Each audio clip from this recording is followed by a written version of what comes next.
dia. Vamos dar início à nossa escola musical. Já estamos atrasados, né? Então, vamos lá. Vamos abrir nossas Bíblias no Salmo de número 90. Salmo de número 90.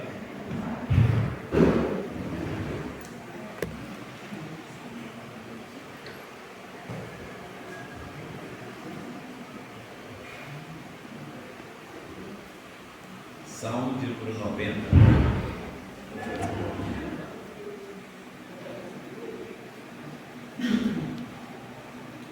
Salmo 90.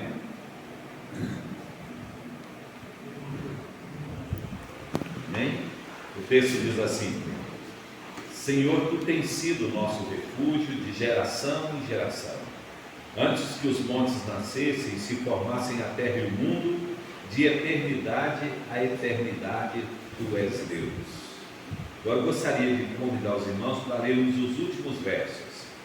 Vamos ler do verso 14 em diante. Ele diz assim: sacia-nos de manhã com a tua benignidade, para que cantemos de júbilo e nos alegremos todos os nossos dias.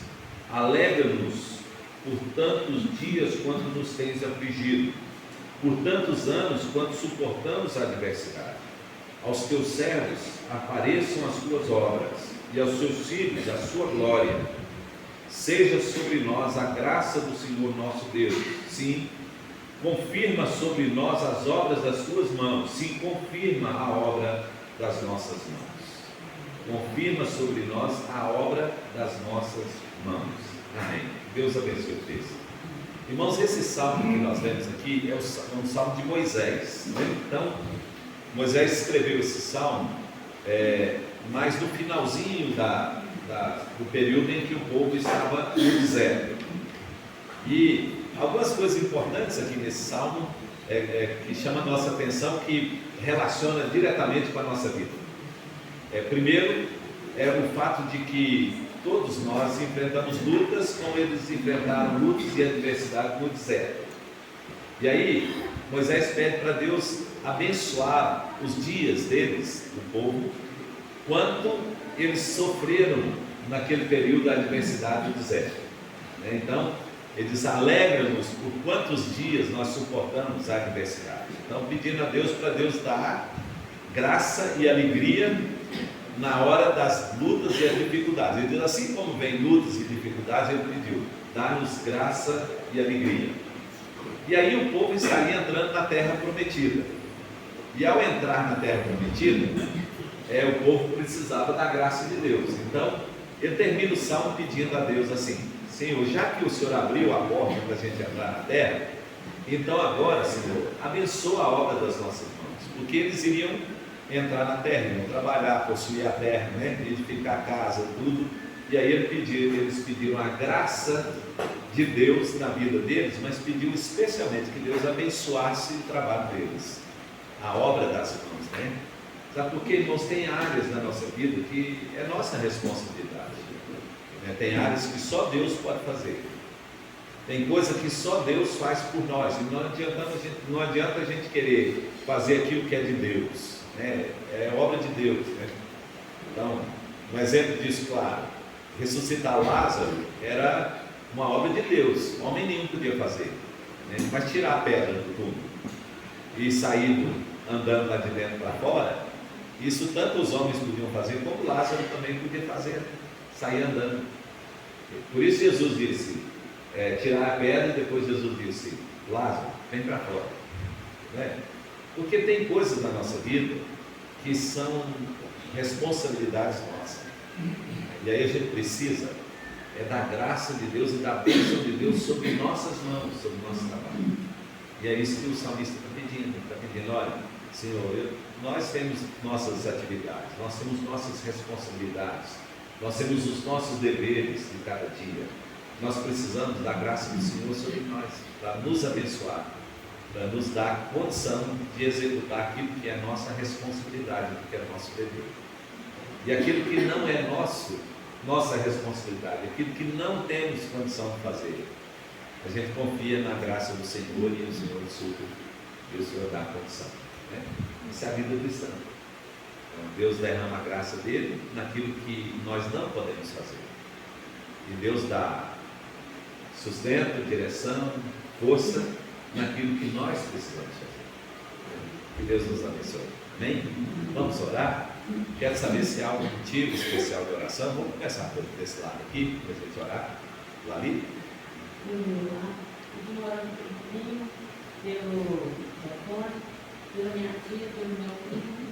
Estou orando também pela menina dos pais dele, muito bem internada, também com cirurgia. E amanhã ele vai comprar 2 anos. Ó, vamos lá. Daniel?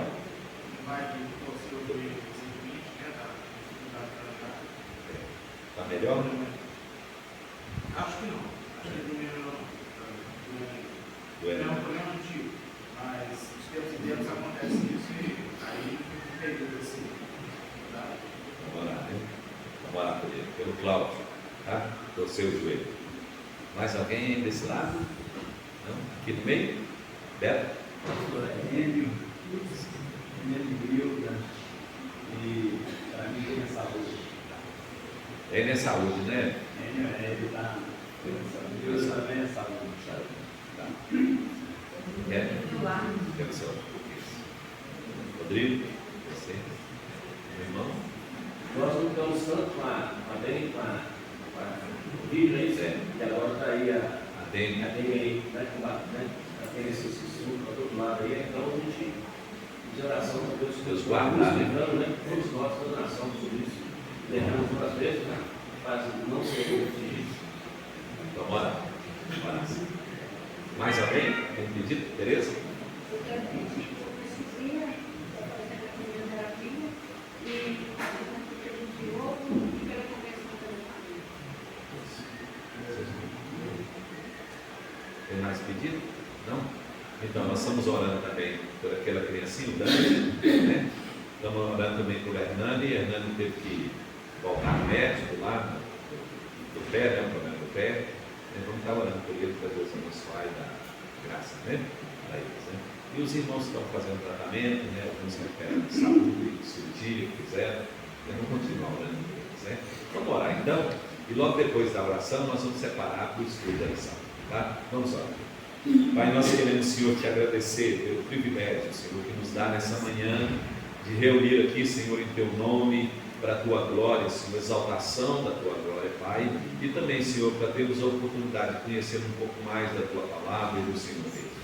Queremos pedir, Senhor, Tuas bênçãos sobre nós, sobre nosso entendimento, Senhor, dando clareza, trazendo, Senhor, compreensão da Tua palavra. E agora, Pai, queremos pedir também, Senhor, que o Senhor manifeste Tua graça, Senhor, sobre essas pessoas que foram citadas aqui, Senhor. Deus, o Senhor conhece cada dificuldade, cada problema de cada um. E cremos, ó Deus, na promessa da Tua palavra, de que o Senhor é poderoso para fazer mais do que nós pedimos e pensamos. Então, ó Deus, rogamos que nessa hora, Senhor, Tu possas assisti-los, ó Deus, com a Tua graça, com a Tua misericórdia, Senhor. Abrindo portas, ó Deus, trazendo cura, restauração, dando, Senhor, livramentos, ó Deus, tantos males que tenha assolado, Senhor, o Teu povo, mas o Senhor falou na Tua palavra que em todos o Senhor livra, Pai. Então, ó Deus, dá, Senhor, livramento, coloca, Senhor, Tuas mãos, a Tua proteção, Teu cuidado, Senhor, sobre a vida dos Teus filhos, Pai. Ó Deus, queremos pedir também, Senhor, que abençoa aqueles que estão para fazer cirurgia, Senhor. Lembramos do Humberto, também, Senhor, do Simbal, fará cirurgia agora no final do mês. Que o Senhor esteja colocando Tuas mãos. Lembramos do Hernandes, Senhor, daquela criancinha, Senhor, que está fazendo tratamento, da Subir Tereza, que está fazendo quimioterapia. Ó Deus, que o Senhor coloque Tuas mãos sobre eles, dando, Senhor, livramento também, e trazendo cura e restauração sobre eles. Obrigado, Pai, pelo privilégio de podermos reunir em Teu nome. Te agradecemos, Senhor, te louvamos e oramos, Pai, em nome de Jesus, o nosso Senhor. Amém. Então, irmãos, vamos nos separar para o estudo, né, dos jovens para baixo da idade, poderão separar.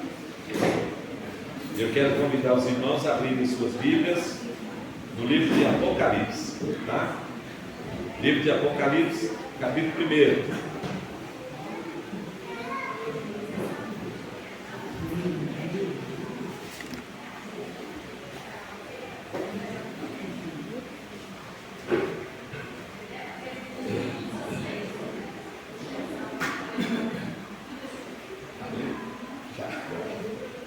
Apocalipse capítulo 1. Eu queria convidar os irmãos para lermos apenas o verso 1, tá?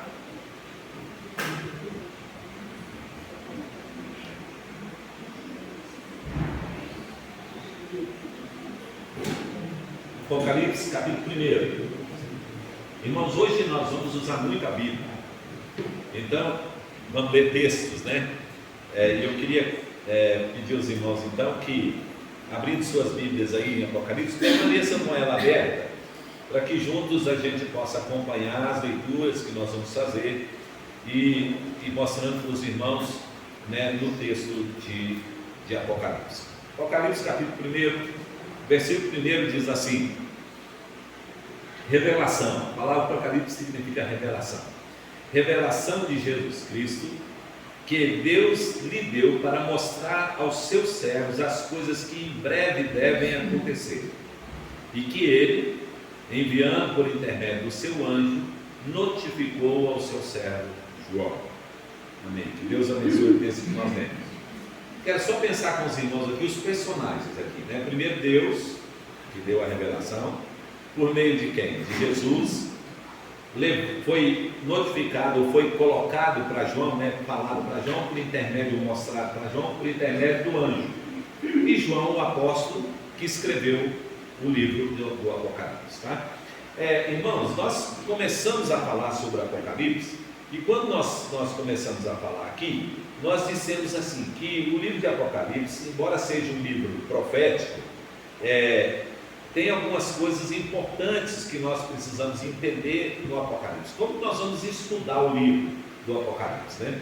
Então, primeiro nós vamos ver o propósito desse livro, nós vamos ver a mensagem que o livro vai trazer, e nós vamos ver como que a gente deve ler o Apocalipse, né? Nós já falamos aqui que algumas coisas importantes no livro do Apocalipse a gente precisa ter a visão assim, geral do livro para a gente entender, tá? Embora nós tenhamos símbolos, nós tenhamos mistérios no livro do Apocalipse, nós tenhamos figuras no livro, né, como o leão, né, os seres viventes, né, como cabeça de leão, né, corpo de tigre, né, dragão, serpente, né? Então tantas figuras no Apocalipse, elas são realmente colocadas ali com o interesse de trazer uma mensagem figurada, porque é uma figura. Então não pode ser, o Apocalipse ele não pode ser interpretado literalmente em algumas áreas do Apocalipse, mas há áreas do Apocalipse que são literais. Então aquilo que está dizendo é aquilo mesmo, né?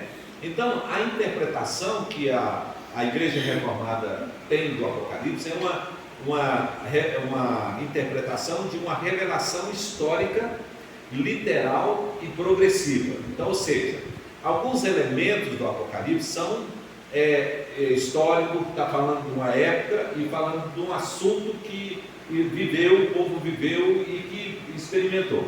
Outros são proféticos, que coisas que ainda irão acontecer. E outros são fatos figurados, símbolos, né, como números, como seres, como anjos que são vistos, como lugares no Apocalipse, né, um mar de vidro, né, então um lago que arde em fogo. Então tudo isso aí são figuras que nós vamos entender no estudo do livro do Apocalipse.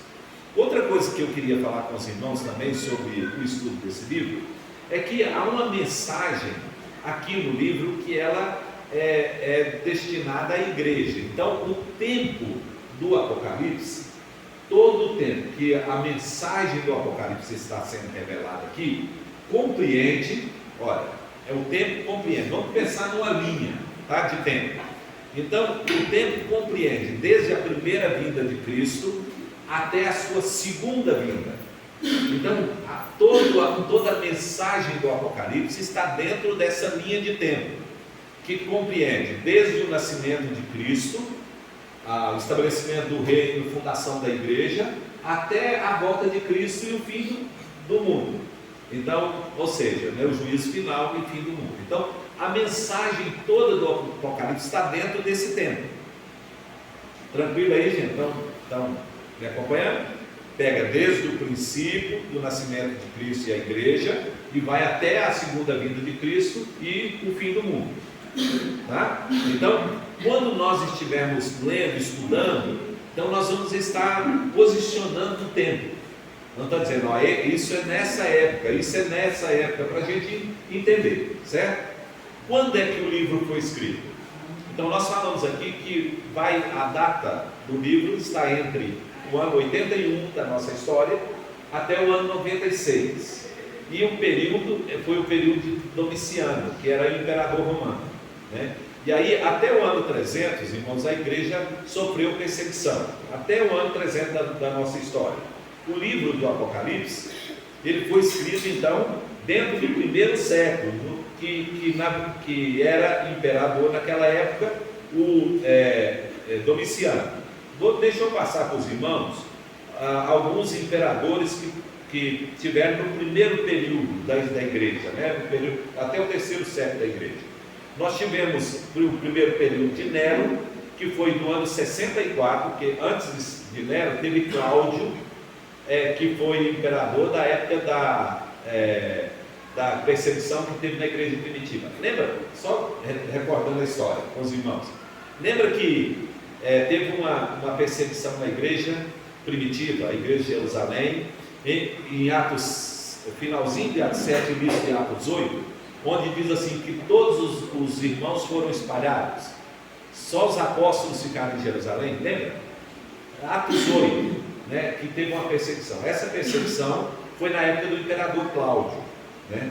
E aí, logo depois de Cláudio, veio um imperador chamado Tito, e Tito morreu, né, no período, logo depois do ano 70, porque Jerusalém, ela foi destruída, totalmente destruída no ano 70.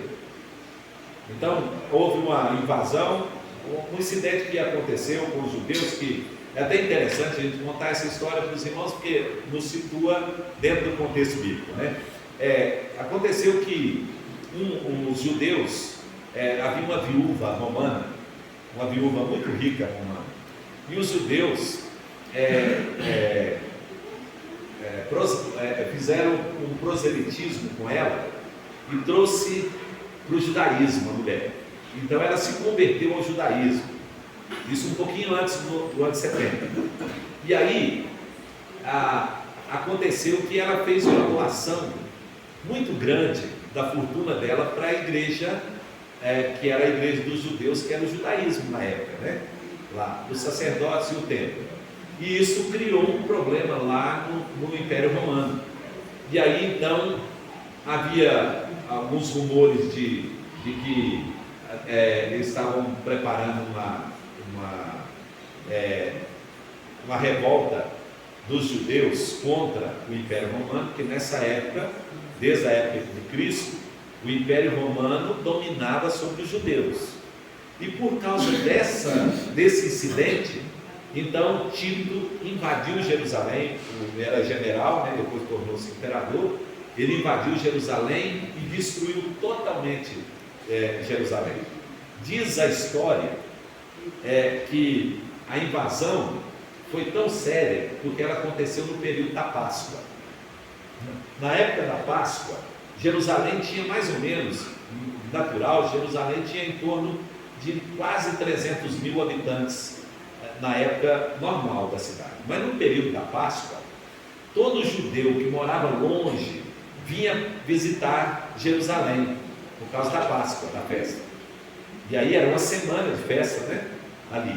E aí quando o povo vinha para visitar, Jerusalém chegava a ter 1 milhão de habitantes, de pessoas habitando em Jerusalém no período da Páscoa. E foi nesse período que o imperador Tito invadiu, general, né, imperador, invadiu Jerusalém e destruiu Jerusalém. Joséfo, um historiador da época, diz assim que a invasão foi tão séria e a morte foi tão grande que o sangue em Jerusalém, nas ruas de Jerusalém, claro que é um exagero, né, chegava aos freios do cavalo, na boca do cavalo, o cavalo andando, né? Isso é um exagero de Joséfo, né? Mas mostrando assim o tanto foi severa a invasão e a morte de tanta gente em Jerusalém nessa época, né? Então essa foi a primeira perseguição que a igreja sofreu, né? Então ali havia cristãos, né? E a igreja, desde o dia Atos 8, começou com o imperador Cláudio, depois o imperador Tito, então foram as primeiras perseguições. Aí Nero assume por volta do ano mais ou menos 64 da história. Então nessa época que o general Tito invadiu Jerusalém, era governador romano o Nero, e Nero era louco. Os irmãos lembram da história de Nero, né? Os primeiros cristãos morreram na mão de Nero de várias maneiras, na arena, matado por leões, por gladiadores, havia espetáculos no Coliseu Romano, eles colocavam os cristãos ali e matavam na espada, soltavam animais para cães, touros, leões, para matar os cristãos. E muitos cristãos morreram também queimados. Nero, ele era poeta, escrevia poesias e declamava as poesias à noite, ele não dormia à noite, e aí amarrava os cristãos em postes de madeira e punha fogo, passava piche, punha fogo e ficava iluminando os jardins onde ele andava declamando as suas poesias. O cara era doido, totalmente louco, curiosidade, nós temos uma cirurgia que as mulheres fazem para nascer neném, que chama cesariana, Então, ela chama cesariana porque era do César, veio do nome de César, que era Nero, por causa de Nero, que Nero um dia, num acesso de loucura, mandou abrir a barriga da mãe dele para ver de onde que ele tinha nascido, cortou a barriga para ver, por isso a cirurgia chama cesariana, por causa do César, que era Nero. Nero morreu e aí assumiu de Domiciano. Domiciano foi do ano 95 para frente. Então, provavelmente, João foi preso na ilha de Patmos na mão desse imperador, chamado Domiciano. Aí depois veio Trajano, veio Marco Aurélio, Sétimo Severo, Décio, Diocleciano, e aí até no finalzinho do ano 300, chegando a 200, chegando no ano 300, que foi o último, Diocleciano foi o último imperador romano pagão, porque aí depois converteu Constantino, e aí a igreja cristã passou a ser a igreja oficial do império, e aí então começou a surgir os papas, e aí a partir de Constantino para cá, e a capital do império também dividiu, teve uma capital no Oriente e uma capital no Ocidente. A capital do Ocidente era Roma, e a capital do Oriente era Constantinopla. Constantinopla era a mãe de Constantino, então por isso a cidade passou a se chamar Constantinopla. Informações gerais aí. Tá. Então provavelmente o ano 95, 96 que foi escrito o livro do Apocalipse. Qual é a mensagem do livro do Apocalipse? Há uma mensagem importante aqui do livro para todos nós. Então vamos pensar naquilo que o livro traz como mensagem para a nossa vida, para o nosso coração, Então, a primeira mensagem é que Cristo é vencedor, Ele é o Senhor dos senhores e Rei dos reis, Então o Apocalipse veio para mostrar isso. Então esse Cristo que morreu, e que ressuscitou, ele foi elevado a ser Senhor, Rei dos reis e Senhor dos senhores. O propósito do livro é confortar a igreja, no conflito que a igreja estava vivendo nesse período de perseguição. Então a igreja estava sofrendo, e aí ela precisava de uma palavra de conforto. Então o livro foi escrito para isso, não era só para revelar coisas que viriam a acontecer, mas foi para trazer uma palavra de conforto para a igreja, dizendo: olha, vocês estão sofrendo, mas algumas coisas estão acontecendo que vocês não estão percebendo. E aí ele vai falar quais são essas coisas que estavam acontecendo que a igreja não estava percebendo e que o livro vem trazer mensagem. Primeiro, que Deus vê as lágrimas daqueles que estão sofrendo, então estão chorando, Deus vê as suas lágrimas e Deus vai enxugar dos seus olhos todas as lágrimas, diz o texto de Apocalipse. Que as orações dos crentes, elas produzem verdadeiro reboliço no mundo. Quando o crente ora, né? E as orações estão sendo colocadas numa taça e essa taça derrama, então essas orações são atendidas e o mundo entra, né, num conflito tremendo por causa das orações dos santos. Que a morte dos santos, esses que estão morrendo pela perseguição, ela é preciosa aos olhos de Deus. Que a vitória do cristão é garantida, né? Já está, capítulo 15, verso 2 fala sobre isso. Cada uma dessas declarações nós estamos falando, tem um versículo aqui na frente, depois eu posso, se os irmãos quiserem, eu posso passar para os irmãos. Que Deus vingará o sangue daqueles que estão morrendo, que Cristo governa o mundo a favor da sua igreja, e que Cristo em breve voltará, né? Então essa é a mensagem que o livro vem trazer para a nossa vida. Agora, como entender o livro? E aí agora eu preciso da participação dos irmãos para a gente olhar o livro em geral. Está com o livro aberto aí? Quem está com o livro aberto? Se você pegar, então lembra que eu disse aqui que o livro é dividido em 7 sessões, né? 7 sessões paralelas.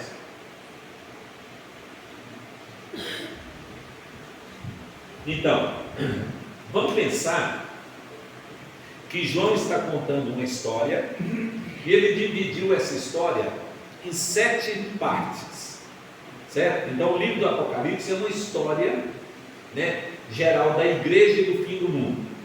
E aí João vai contar essa história para nós. E aí João fez o seguinte, ele dividiu essa história em 7 partes. Cada uma dessas partes é uma seção do livro. E aí ele conta essa história. E aí ele encerra, num capítulo, ele encerra a história. Aí ele reinicia a história, contando-a novamente, porém acrescendo coisas, colocando mais coisas dentro da história. E aí encerra. Aí ele volta de novo no início e continua até o final de novo da outra sessão, contando a mesma história, porém com fatos novos sendo colocados nela, até chegar no final do livro. Então vamos pensar que o livro é dividido em 7 sessões. Primeira delas, olha aí, do capítulo 1 até o capítulo 3 de Apocalipse, é a primeira sessão do livro. Então, o tema da primeira sessão é os 7 candeeiros, os 7 candeeiros dessa primeira sessão, que vai do capítulo 1 até o capítulo 3. Então, nessa sessão, ele fala do Cristo que foi morto, ressuscitado, que está vivo. E onde ele está? Ele está no meio da igreja. Então, são 7 igrejas que ele escreveu, tomou como base para a gente, 7 igrejas, para contar a história. E ele vai contar a história de Cristo presente no meio dessas 7 igrejas. E aí ele vai mostrar como que Cristo vê a igreja, como que Cristo vê o que a igreja está passando, e vai corrigir os erros que a igreja está vivendo. Então, Cristo está dizendo assim, ó, essa igreja que está presente aqui no mundo, que era da época, desde a época de João até a nossa época, ele diz, essa igreja ela tem pontos positivos nessa igreja e tem pontos negativos. Jesus está presente no meio da igreja. Os 7 candeeiros são 7 pastores da igreja, são 7 anjos da igreja. E esses anjos da igreja são os pastores da igreja. Então, por isso são 7 candeeiros, certo? 7 candeeiros representam os 7 pastores das 7 igrejas. A esses pastores, Cristo está trazendo a revelação. E aí Cristo revela então o estado dessas igrejas que estão ali, que essas 7 igrejas representam todas as igrejas na face da terra em todo o tempo, desde o período do início da igreja até o final do período em que haverá o juízo final e o fim do mundo. Está pegando, gente? Está tranquilo? Se tiver dúvida, eu tenho que parar e explicar. Então, por isso são 7 candeeiros, são 7 igrejas. O número 7, lembra que nós falamos aqui? O número 7 é o número da perfeição, da totalidade.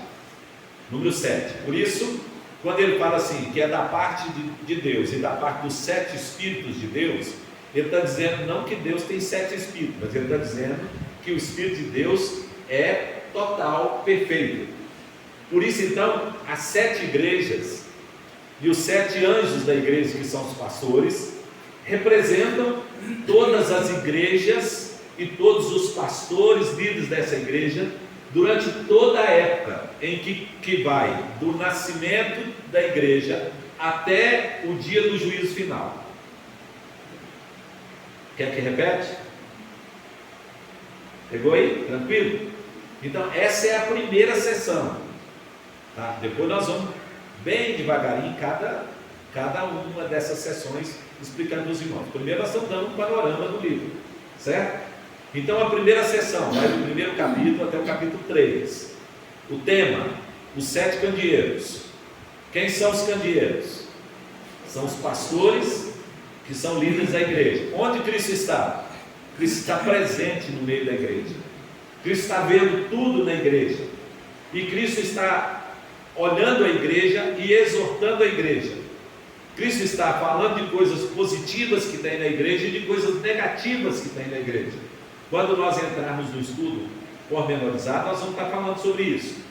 E qual é a mensagem da primeira sessão? É de que Cristo está na igreja, Ele vê a igreja, Ele tem a história da igreja na sua mão, Ele domina a igreja e Ele faz advertências e elogios a essa igreja. Por exemplo, irmãos, numa igreja, na igreja de Éfeso, Cristo disse assim, representando a igreja, só dá um exemplo para os irmãos.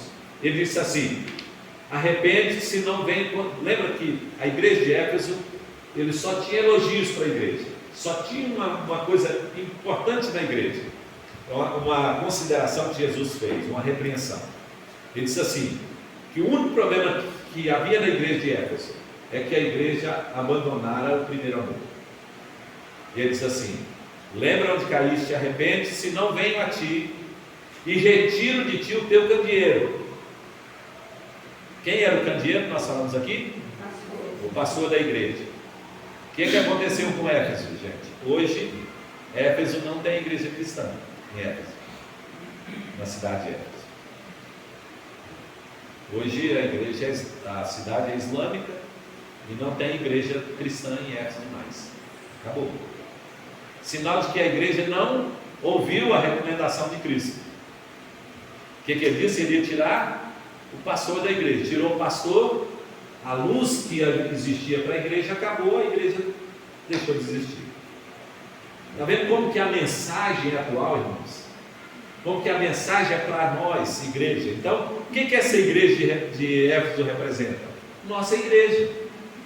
E ele está dizendo assim: olha, se vocês que esfriaram na fé, abandonaram o primeiro amor, se vocês não voltarem, não arrependerem e não voltarem ao primeiro amor, eu vou vir sobre vocês, vou tirar de vocês o candeeiro, ou seja, vou tirar de vocês o líder de vocês, e a igreja vai morrer. Então é uma advertência para a nossa igreja, dos nossos dias.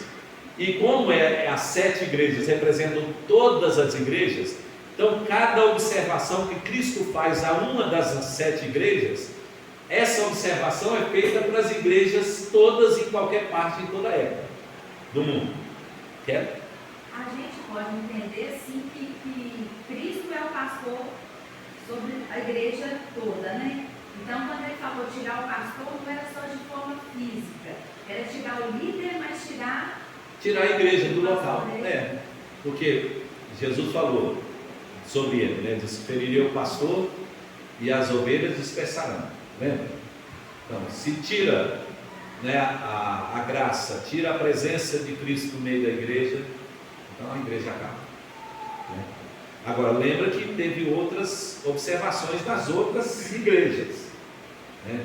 Então, teve observações quanto à idolatria, quanto à cegueira espiritual, quanto à vaidade, insegurança, né? A igreja de Laodiceia mesmo foi uma dessas igrejas que Jesus diz assim, que estava a ponto de vomitá-la da sua boca. Lembra? Então, porque ela não era nem fria, nem quente, ela não tinha posição. Ela Maria vai com as outras, né? Aonde que fosse, estava indo. Sim? o que é o primeiro amor. O primeiro amor é aquela paixão da conversão, né? Daquele tempo da conversão. Lembra, gente, quando a gente converte, né, a primeira vez que a gente converte, a gente fica totalmente apaixonado por Jesus, né, pelas coisas espirituais, aquele fogo que a gente tinha no início do Evangelho, que depois, com o tempo, se a gente não tomar cuidado, isso vai esfriando. E aí a gente vai esfriando, e aí as coisas passam. E é interessante, gente. É a mesma coisa do casamento, né? Casamento, assim, no início do casamento é uma paixão só, não é? Não é verdade? O Paulo Duarte disse que até os animais são citados no início do casamento, é no diminutivo, é minha pombinha, não é? Não é assim? Né? Meu passarinho, né? Tudo, é coisinha assim, tudo, né? Minha flor, e tudo no início. Depois no final vai perdendo tudo, né? Os animais vão ficando grandes, né, Júlio? Sua anta, seu cavalo, seu burro. Isso é brincadeira, né? Mas assim, é como o casamento, gente. Olha, quer ver um exemplo de frieza espiritual? É a mesma coisa que acontece no casamento. Tem casais que não cuidam do casamento, do relacionamento. Aí depois estão casados e parecem mais irmãos do que marido e mulher, né? Não tem infidelidade, né? Não tem outras coisas puxando, mas não tem aquele fogo que tinha no início do casamento, aquela paixão, não é? Porque o tempo vai, a vida cristã pode acontecer isso. A gente vai perdendo aquele fogo que a gente tinha, aquele amor por Cristo, aquela paixão pelo Evangelho, né? E vai diminuindo, é o que estava acontecendo com a igreja de Éfeso, né? Aí a igreja de Éfeso, Jesus fala assim, eles não tinham problemas de doutrina, não tinha pecado dentro da igreja, né? que outras igrejas tinham, que eles da 7, mas Éfeso não. Mas Éfeso tinha um problema muito sério. Éfeso se esfriou na fé, né?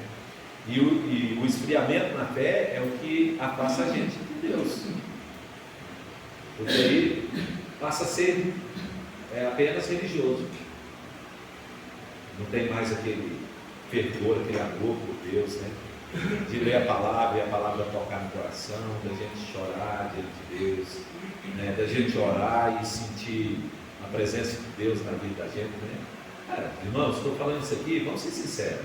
Quantas vezes você já orou e não sentiu a presença de Deus na oração? Né? Isso não acontece, irmãos, né? E aí o perigo é que a gente vai esfriando, né? Tem que tomar cuidado. Sim. Eles se conformam, né, com não ouvir, né? É normal não ouvir Deus. Não ouvir Deus, todos erramos, né? E se a gente conseguir conciliar o primeiro amor com a maturidade, maravilhoso vai ser. E o propósito é esse. O propósito é esse, porque maturidade é conhecimento de Deus na experiência. Deixa eu falar para os irmãos, isso que é maravilhoso, pessoal. Nós podemos ter conhecimento de Deus sem espiritualidade. Uma pessoa pode conhecer as Escrituras, saber tudo sobre Deus, mas não ter relacionamento com Ele. Então, todo conhecimento que nós temos de Deus, todo conhecimento de Deus tem que fazer parte da nossa experiência com Ele. Senão, é conhecimento apenas. Alguma coisa nós podemos olhar e conhecer o Senhor. Porque Ele não é bacana, né? Vamos pensar nisso. Vamos lá. Essa é a primeira sessão. Nós temos 7. Tem que terminar hoje aqui, gente. Tá? Então, aí se os irmãos observarem na primeira sessão, ela encerra no capítulo 3. Quando começa a segunda sessão, no capítulo 4, observa aí. No capítulo 4, quando começa, aí já vai falar sobre os 7 selos. Lembra?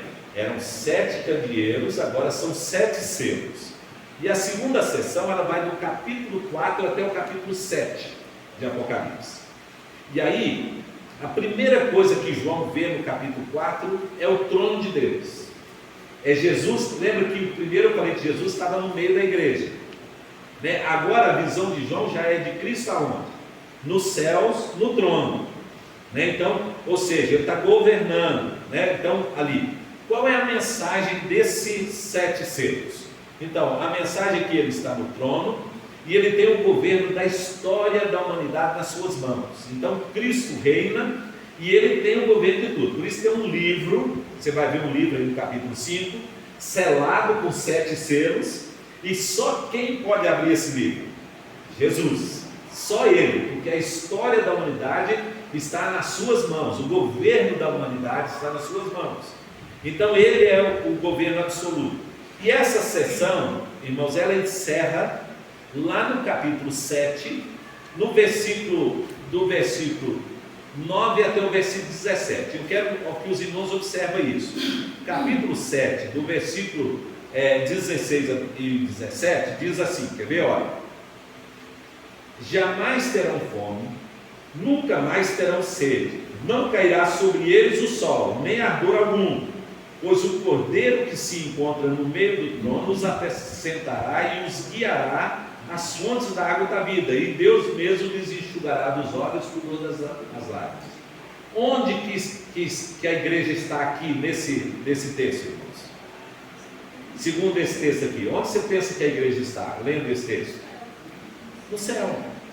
Já é a igreja no céu. Então lembra que nós falamos que começa com o nascimento de Cristo, o nascimento da igreja, e encerra com a igreja no céu? Toda a sessão, vou mostrar para os irmãos, ela inicia assim e ela encerra assim. Ela inicia com Cristo, né, exaltado, o rei exaltado, e encerra com a igreja no céu e o juízo sendo executado na terra. As 7 sessões elas vão encerrar assim. Então começou com a visão do João, vendo Cristo no trono, governando o mundo, e vê agora os santos, encerra com os santos do céu, sendo apacentados pelo Cordeiro que lhes enxugará dos olhos toda a lágrima. Pastor, esse Sim. livro aí que conta a história da humanidade é o livro da vida, que o meu nome está lá escrito lá? O livro da vida é um livro onde há o registro de quem é crente. Então, Mas esse livro é o livro da história do crente. Então, a história da sua vida vai estar registrada lá, nesse livro. eu espero, né? Tanto as coisas boas quanto as coisas ruins. Lembra? Nós falamos que no final vai ser, cada um de nós será julgado pelas suas obras. Não para ser salvo, mas para receber o galardão, né? Então a história está registrada lá. Amém? Então lá, a segunda sessão então, irmãos, é uma reiteração da primeira, agora ela cresceu fatos, né? Então, na segunda sessão o tema são 7 selos aí. Aí, agora vamos para a terceira sessão. Então, primeiro foi os 7 candeeiros, segunda sessão, 7 selos, terceira sessão, as 7 trombetas. O que são as trombetas? As trombetas são o anúncio dos juízos. Toda vez que uma trombeta é tocada, há um juízo executado na terra, certo? Então vai começar, se você observar aí, começa a sessão aí no capítulo 7, né, do livro de Apocalipse, com a visão dos santos selados lá no céu. E aí, ele começa, que eu tinha encerrado assim no capítulo 7, lembra? No capítulo 7 ele encerrou dizendo dos santos no céu. Então no capítulo 8, o início do capítulo 8, ele começa falando sobre as trombetas tocando.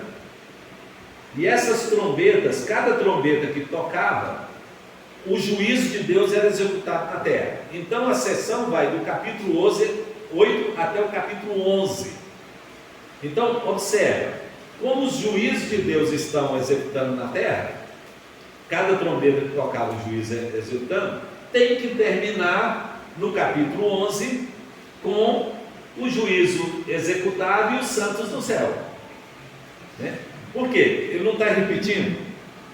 Se o capítulo 7 terminou com os santos do céu, então o capítulo 8 vai voltar a história, e o capítulo 11 vai encerrar a história. Então olha lá, capítulo 11, se você observar, do 15 até o 19, é claro o juízo final. Quer ver? Observe, capítulo 11, do versículo 15 até o versículo 19, diz assim: o 7º ano tocou a 7ª trombeta, né? E houve no céu grande voz e tal. Aí vamos lá, Versículo 18. Versículo 19. Abriu-se então o santuário de Deus que se acha no céu, e foi vista a arca da aliança no seu santuário, e sobrevieram relâmpagos, vozes, trovões, terremoto e grandes saraiva. O que isso vai acontecer, irmãos? Não é no dia do juízo final que vai acontecer isso? Não é no dia lá do juízo, o último dia, não vai acontecer isso? Né? Então, vai acontecer terremoto, voz, trovões, né? Grande chuva, né? Saraiva aí é chuva, né? Chuva, mas das coisas do céu. Hã? Minha versão fala tempestade grande. De granizo. Então, o que vai acontecer? Então, é a cena do final do mundo, certo? Agora, olha que coisa interessante, quer ver? Se você, aí encerra a terceira sessão, que são as 7 trombetas. Só essas trombetas, nós dissemos, são avisos do juízo. Então, tocou a trombeta, juízo da terra. Então, a terceira sessão, que são as 7 trombetas, ela encerra no capítulo 11, porque a história recomeça no capítulo 12. Olha o que é a cena do capítulo 12. Quais são as primeiras coisas no capítulo 12? Olha aí, vou ler e os irmãos vão me dizer o que é isso aí. Viu-se um grande sinal no céu, a saber, uma mulher vestida do sol, com a lua e os pés de uma coroa e 12 estrelas na cabeça, que se achava grávida e grita com dores de parto, sofrendo tormentos para dar à luz. Viu-se também outro sinal no céu, e eis um dragão grande, vermelho, com 7 cabeças e chifres, e nas cabeças 7 diademas, e a sua cauda arrastava 1/3 parte das estrelas do céu, as quais lançou-se para a terra. E o dragão que se deteve em frente da mulher, que estava para dar à luz, a fim de devorar um filho quando nascesse, né? Nasceu-lhe, pois, um filho varão, que há de reger as nações com cetro de ferro, e o seu filho foi arrebatado para Deus até o seu trono. A mulher, porém, fugiu para o deserto, onde lhe havia Deus preparado lugar, para que nele a sustentasse durante 1270 dias. Que cena é essa, irmãos? Quem é essa mulher que estava para dar a luz? Vamos pensar que fosse Maria, que representa o quê? A igreja. Quem é o filho? Jesus. Quem é o dragão? Satanás. Quem são as estrelas que ele arrastou com a cauda? Os anjos que desceu com ele. Qual era o propósito do dragão? Destruir o filho varão. Olha as perseguições do início do nascimento de Cristo. Está vendo que a história começou de novo? João está contando a história novamente do nascimento de Cristo e do nascimento da igreja. A mulher que foi para o deserto é a igreja, que seria perseguida pelo dragão, tá? E Deus ia sustentar a igreja, não é? Agora, observe que essa sessão, que tem como título a tríade do mal, que é o dragão, né, que é a antiga serpente, a besta e o falso profeta, então são 3, né? Ele vai ter a ajuda da besta e do falso profeta para perseguir a igreja e tentar destruir a igreja. Então é a tríade do mal. Ela encerra, essa sessão encerra, irmãos, no capítulo 14, do versículo 14 até o 20. Então, olha lá, capítulo 14, do versículo 14 até o 20, diz assim: olhei e eis uma nuvem branca, e sentado sobre ela um semelhante ao Filho do Homem. Quem é esse? Jesus, né? Claro. Tendo na cabeça uma coroa de ouro e na mão uma foice afiada. Outro anjo saiu do santuário gritando em grande voz para aquele que se acha sentado sobre a nuvem: toma a tua foice e ceifa. E chegou a hora de ceifar, visto que a seara da terra já amadureceu. E aquele que estava sentado sobre a nuvem passou a foice sobre a terra, e a terra foi ceifada. O que é isso aí, irmãos? É a igreja sendo recolhida, né? E aí vem, então, olha o juízo. Então saiu do santuário, que se encontra no céu, outro anjo, tendo ele mesmo também uma foice afiada. O primeiro ceifou o quê? A igreja. Agora vem o segundo. Saiu ainda do altar outro anjo, aquele que tem autoridade sobre o fogo, e falou em grande voz ao que tinha a foice afiada, dizendo: toma a tua foice afiada e ajunta os cachos da videira da terra, porquanto as suas uvas estão amadurecidas. Então o anjo passou a sua foice na terra, e vidimou a videira da terra, e lançou-a no grande lagar da cólera de Deus. E o lagar foi pisado fora da cidade, e correu o sangue do lagar até os freios dos cavalos, numa extensão de 1.600 estados. Que situação é essa aqui, irmãos? É a situação clara do juízo final. Quem é que vai ser pisado no lagar da ira de Deus? Os ímpios. Então é o juízo de Deus sobre os ímpios. Viu? A sessão começou com o quê? Com o nascimento de Cristo, e encerrou com o juízo final. E essa sessão tem como título o dragão, a besta e os falsos profetas, a tríade do mal, né? Então o dragão, a besta e o falso profeta. Reinicia a quinta sessão. Ela começa no capítulo 15 e o capítulo 16. E aí agora são 7 taças. Olha, está vendo 7 sendo repetido aí várias vezes? 7 taças. Nessas 7 taças são as 7 taças da ira de Deus. E é a visitação final da ira de Deus sobre os ímpios. A cena começa relatando aí o Cordeiro com o seu povo. Então, se você vê no capítulo 15, ele vê um sinal no céu e vê os redimidos no céu cantando. É a igreja do céu com Cristo, né?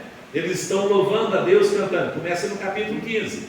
E aí, irmãos, ela encerra no capítulo 16, do 15 até o 21, falando do juízo. É a descrição clara do juízo. Olha, começando no versículo aí, vamos pegar dos 17 em diante, que é o parágrafo. Ele diz assim: então derramou os 7 anjos a sua taça pelo ar, e saiu grande voz do santuário do lado do trono, dizendo: feito está. E sobrevieram relâmpagos, vozes, trovões, e ocorreu grande terremoto, como nunca houve igual desde que há gente sobre a terra. Qual foi o terremoto forte e grande? A grande cidade se dividiu em 3 partes, e caíram as cidades das nações. E lembrou-se Deus da grande Babilônia, para dar-lhe o cálice do vinho do furor da sua ira. Todas as ilhas fugiram, os montes não foram achados. Também desabou do céu sobre os homens grande saraiva, com pedras que pesavam cerca de 1 talento, 30 quilos, uma pedra caindo, né, sobre as pessoas. E por causa do seu flagelo da chuva de pedras, os homens blasfemaram de Deus, porquanto o seu flagelo era sobremodo grande. Não é a cena do juízo? Onde a igreja está? No céu, e o juízo de Deus está sendo executado na terra. Essa é a quinta sessão. A sexta sessão, então, começa no capítulo 17 e vai até o capítulo 19, e aí então é a cena da derrota do dragão e dos seus agentes. Aí a meretriz, a besta, né, é destruída, e a esposa de Cristo, que é a igreja, é arrebatada. Então, e aí é a visão da igreja como a esposa de Cristo. Então começa no capítulo 17 e encerra no capítulo 19. E aí do capítulo 19, do 11 até o 21, fala da igreja gloriosa do céu. Então, o juízo de Deus sobre o dragão, a antiga serpente, sobre a meretriz, né, que era a Babilônia, sobre os homens da terra e a igreja, então, no céu. E a última sessão, irmãos, ela começa no capítulo 20 e vai até o capítulo 22. E essa sessão fala de Cristo reinando com a igreja do céu, né, e o juízo de Deus vindo sobre a terra, e os homens sendo homens, anjos, o diabo, a morte, o inferno, tudo sendo lançado no lago que arde fogo e enxofre. E aí vem a cena do novo céu e nova terra, né? Então Cristo criando um novo céu e nova terra para aqueles para a igreja que estava com ele no céu, enquanto o juízo estava sendo executado na terra. Pastor, Perguntas? A sexta, de 17 a 19. Isso. 20 a 22 já 7. Sétima de 20, 20 e 22. A igreja, a sexta sessão é do 17 até o capítulo 19. E a sétima sessão do capítulo 20 e 22. E assim encerra o livro de Apocalipse. Pergunta aí, irmãos. A quarta sessão, eu me pedi aqui a chave da quarta sessão. Sim, da quarta sessão. Então a quarta sessão é do capítulo 12 até o capítulo 14. Sim, mas é 7. É a tríade do mal. É a tríade do mal. Então é o dragão, a besta e o falso profeta. Ou seja, o diabo, a besta e o falso profeta. Né? Então, e encerra no capítulo 14, versículo 20, com o juízo final. A quinta sessão, que são as 7 taças. E a sexta sessão, a derrota do dragão e os seus agentes. E a sétima sessão é a igreja no céu, né? E o novo céu e a nova terra. E o lago que abre fogo de enxofre. Pastor, quando a igreja for arrebatada, quem ficar não terá mais chance? Não. A igreja é arrebatada, irmãos, para que o juízo de Deus seja executado na terra. Então lembra da cena que nós falamos? Cristo vai aparecer no céu, com ele os santos que já morreram, né? Os crentes que já morreram virão com ele. Aí haverá as ressurreições, né? Dos justos e dos injustos. E aí então a igreja será levantada para unir com os vivos, né? Serão glorificados, irão unir com os santos que estarão no céu, né? No firmamento, né? Não é no céu, é no céu, firmamento. E aí o juízo de Deus é executado na terra. Então, aqui, tudo que a gente tem aqui nesse mundo, essa terra, vai destruir tudo. Tudo isso vai ser destruído. Não vai existir esse planeta mais. Então, nós temos duas visões aqui apresentadas por estudiosos da Bíblia. Um acha que Deus vai destruir tudo isso aqui, acabar tudo. E aí Deus vai criar de novo uma nova terra. E a outra interpretação que tem é que Deus vai purificar isso aqui, que é a visão que a igreja reformada aceita. É que Deus vai purificar essa terra pelo fogo. Então, assim como a água do dilúvio acabou com tudo que existia na face da terra, lembra? O dilúvio acabou com tudo, né? Planta e tudo. Só ficou os animais na arca, né? Então, e Noé e seus filhos. Que no último tempo Deus vai fazer isso. Só que vai, ao invés de usar a água, Deus vai usar o fogo. E aí Deus vai destruir tudo. Tudo que é visível, Deus vai destruir pelo fogo. E aí Deus vai fazer novamente, né? Novo céu e nova terra. Então uma nova terra do material que for purificado pelo fogo, né? O fogo destruído. Pastor, os ímpios que forem ressurretos, eles vão voltar íntegros também, tipo assim, na melhor da maneira que morreu. Não pensaram, ele vai estar mutilado. Então vai voltar daquela maneira, porque não tem razão de voltar restaurado, porque vai ser destruído, né? O corpo vai para o inferno, então não tem motivo, né? Como o corpo vai sofrer no inferno, não há razão de restaurar um corpo, né, para ele sofrer no inferno. Beto? Pastor, nesse período do final do tempo, da última sessão. Só que na água existia só Noé e os filhos dele, o povo de Deus. Isso. Não tinha mais. Sim. E no caso aqui, final agora, no caso aí, se for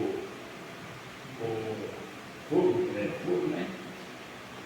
Então vai ter que ser uma arca bem maior, porque tem muito certo. Então, na verdade, Beto, veja bem, o que a arca representou lá no Velho Testamento, a arca é o símbolo da salvação, né? A salvação do quê? Do juízo de Deus, não é? Então, quem era a porta da arca?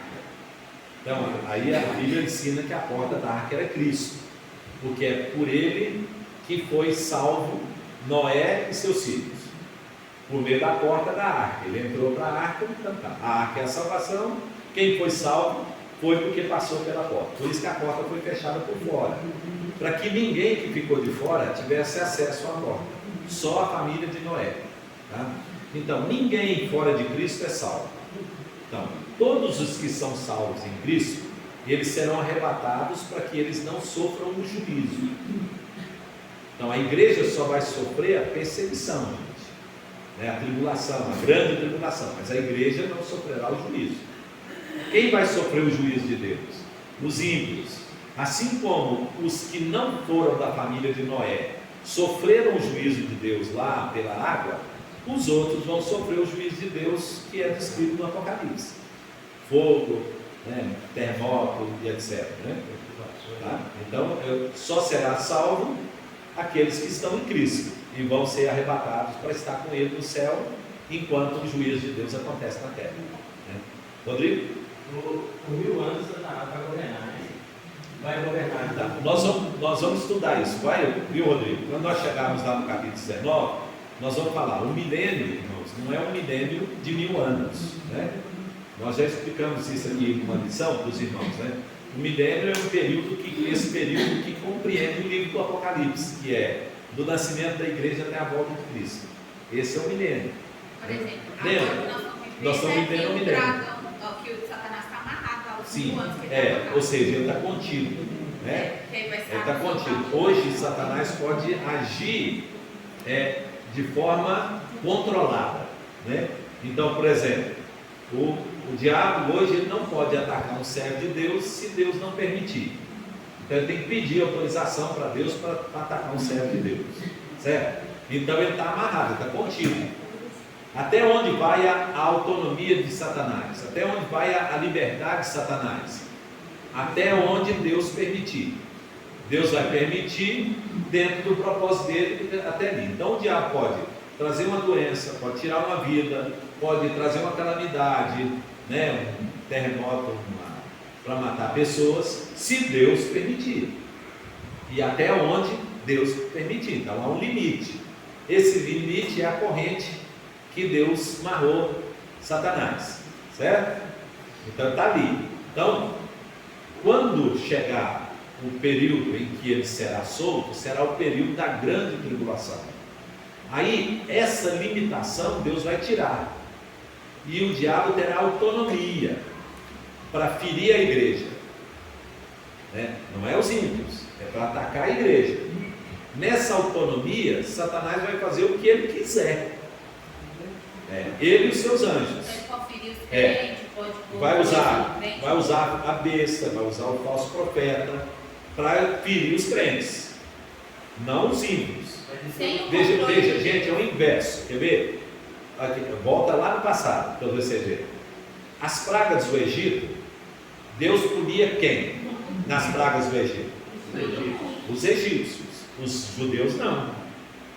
Os judeus não tiveram praga de piolho, não tiveram tumores, não sofreram a chuva de granizo, né? Não perderam os primogênitos, porque ali era a cena do juízo final, que estava lá sendo retratada lá no Egito, onde Deus preservou o seu povo, a igreja, e puniu a nação do Egito. No juízo final, Deus vai preservar a igreja e vai punir os ímpios. Mas veja, a situação da grande tribulação é o inverso. Então Satanás não tem o objetivo de punir o ímpio, ele tem o objetivo de punir quem? A igreja. Então por isso que a grande tribulação será sofrida pela igreja. Então Satanás será solto para atacar a igreja e não os ímpios. O juízo de Deus é que Deus irá livrar a igreja e punir os ímpios, mas o juízo que Satanás, a ação de Satanás, será sobre a igreja, livrando o ímpio.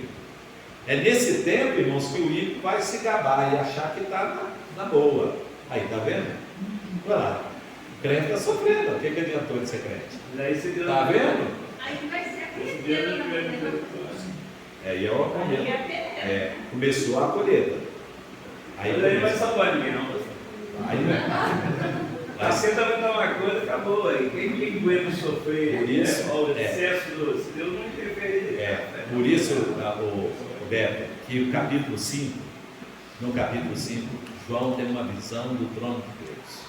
E tendo a visão do trono de Deus aqui no capítulo 5, João vê uma multidão de milhões e milhões de milhares de pessoas, de almas. Quando ele olha aquilo, ele pergunta: Senhor, quem são esses que estão vindo vestidos de vestidura branca?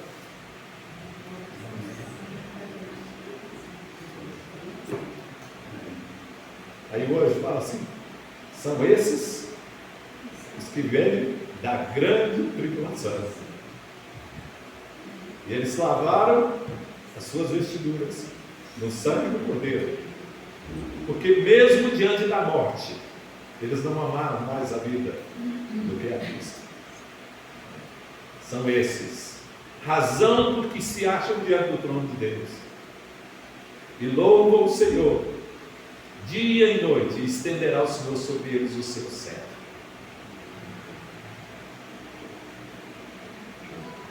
É aí, Beto, que o crente vai ser revelado, né? É pela tribulação. Amém, gente? Amém. Ó, então, no próximo domingo, não, próximo domingo é ceia, né? No outro, nós vamos começar, então, e agora nós vamos assim, capítulo por capítulo de cada sessão, tá? Nós vamos explicando, aí vamos explicar os símbolos, vamos explicar os números, vamos explicar os animais, o que significa isso. Então aí nós vamos destrinchar o Apocalipse, tá? Eu precisava fazer isso aqui para os irmãos entendessem, porque de repente nós estamos tratando do juízo aqui, logo depois vai ter juízo de novo. Aí o irmão fala assim: mas passou? Mas juízo 2 vezes? Não, é porque ele contou a história e agora ele vai repetir a história. Amém? Vamos ficar em pé então, vamos terminar? Vamos orar e encerrar.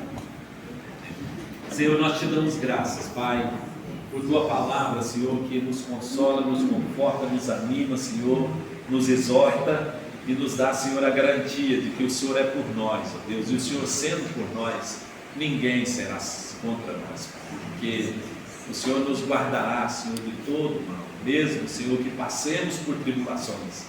Nossa vida, Senhor, nossa alma está nas Tuas mãos, Pai. O Senhor tem a história, Senhor, da Tua igreja nas Tuas mãos. O Senhor é governante supremo, acima de tudo, Deus, acima de todos, Pai. Por isso, Senhor, toda honra e toda glória seja dada a Ti. Queremos pedir, Pai, que nos abençoe no restante desse dia, logo mais que nós sejamos aqui, Senhor, para Te honrar, Te adorar, Te exaltar, ó Deus, por tudo que o Senhor tem feito na nossa vida. Senhor, nós Te amamos, Pai. Senhor, a nossa glória, a nossa honra, Senhor. Ó Deus, receba, Senhor, a nossa adoração, Pai, nós Te louvamos, Senhor, Te bendizemos pelo que o Senhor é e por tudo que o Senhor tem feito, Senhor, em nossas vidas. Te exaltamos, Pai, e fazemos isso em nome de Jesus, nosso Senhor. E agora, irmãos, que a graça do Senhor Jesus, o amor de Deus, nosso Pai, e a comunhão do Santo Espírito esteja sobre todos nós, hoje e para todo sempre. Amém. Deus